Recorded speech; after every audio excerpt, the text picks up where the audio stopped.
Hello everyone, welcome to the Power BI course. Today we are going to learn how to determine the right data model for your project. Okay, so we already learned that there are three types of data model. I would like to recap here that there is an import data model where you can get the data in Power BI desktop, which you can view it. And when you upload your report to the Power BI service, it also upload the data set as well, and others can use that data set. Okay. Then the second type is the direct query model. So in this model, Power BI desktop only make connection to the data source, and so you cannot view that data in Power BI desktop, or your users also cannot access that data when you upload the report to the Power BI service.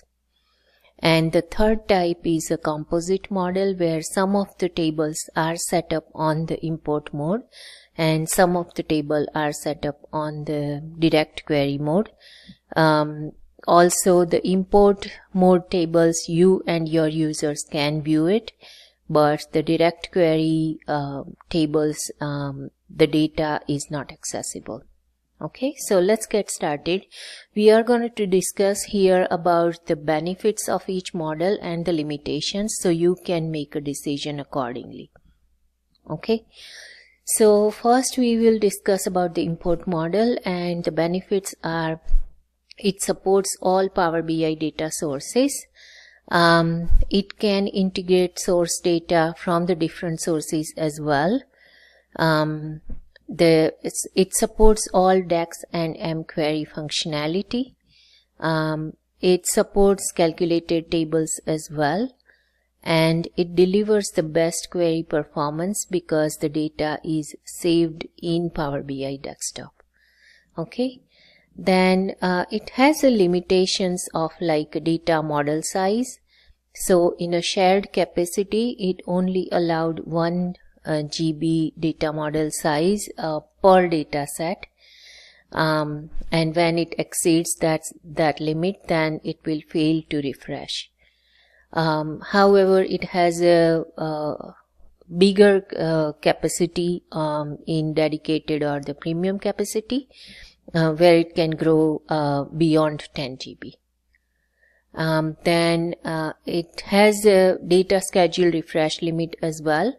The shared capacity allowed 8 schedule refresh per day, and the dedicated capacity allowed 48 schedule refresh per day. So if your project in your organization, if you do not mind these limitations, then the import model is the best model, because you can enjoy all the Power BI features in the import model. Okay, so let's now look at the direct query model. The direct query model has a benefit that if you have your data tables which are updating, like it's very fast changing data sources, then you can use that because it always going to provide you fresh data. And it also gives provides the data security because users cannot access that data. Okay, it has a limitations like not all data sources are support direct query. Also, all mQuery transformations are not possible in a direct query mode. Also, the analytic query performance can be sometimes slow because the data is not saved locally, and the analytic query can impact the data source performance as well. Okay. Now let's look at the composite mode. The composite mode has the benefits of design flexibility because you can set it up whatever the table you want to set it up on import or on direct query. It also boosts the performance if you already have any project on the direct query mode. then you can change it, you can try it to the composite model, and it will boost the performance. Also, it has a limitations that all imported tables still requires the periodic refresh. However, I think it's not that big, because if you usually the organizations have the premium capacity, and so you can refresh your imported tables. Then there is a model relationship is limited when the Power BI can't determine one side of the relationship.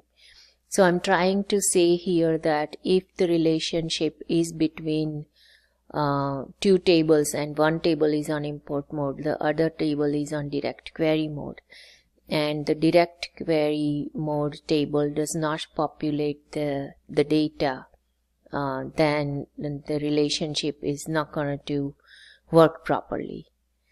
Also, the composite model have some security implications, because the query to the data source can send sometimes, it can mix up with the data from the other sources basically. And also the live connect tabular sources like SAP HANA can't be used with the composite model. So I believe that if you overcome with these limitations, then composite model is a good choice as well. Because, like for example, if your organization is not using this kind of data sources, then you can use it.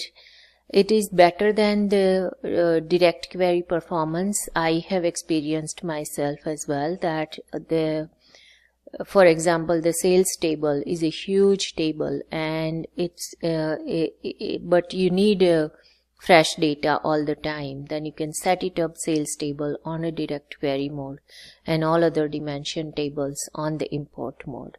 So it works very well that way.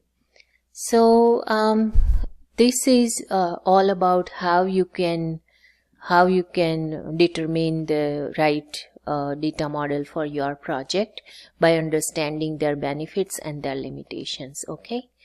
So this is all in this video, guys. If you like the content of the video, then please comment, like, share and subscribe my channel.